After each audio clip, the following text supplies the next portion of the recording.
retailers demonstrate compliance? Well, under the GDPR, it may well be possible for organisations to sign up to an approved certification body, for example, in order to demonstrate that they comply with the legislation. And it may be that our Information Commissioner's Office sets up or approves particular certification bodies.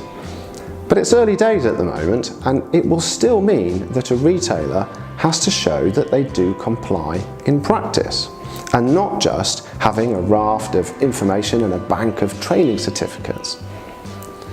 Now, one starting point, which we'll look at later, is carrying out a personal data audit. In addition, an organisation will need to ensure that they have all the relevant policies and procedures in place. And having those policies and procedures in place is one thing, but go back to the point I made earlier, which is you have to show that you live and breathe those policies.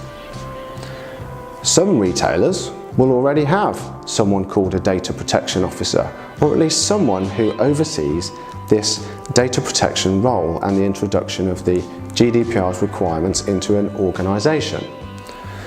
And becoming compliant means looking at personal data as a whole within a retail organisation and putting in place those procedures with the appropriate oversight. Now, as already mentioned, one of the steps that you'll need to do is to bring staff up to speed with the GDPR, and this will also be an extremely important step in showing compliance.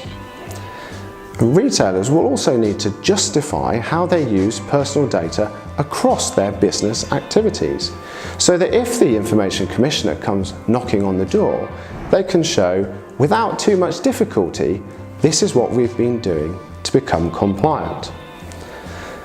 So ultimately, there's no one size fits all, but I'll cover some of the areas in a bit more detail to help you along the way.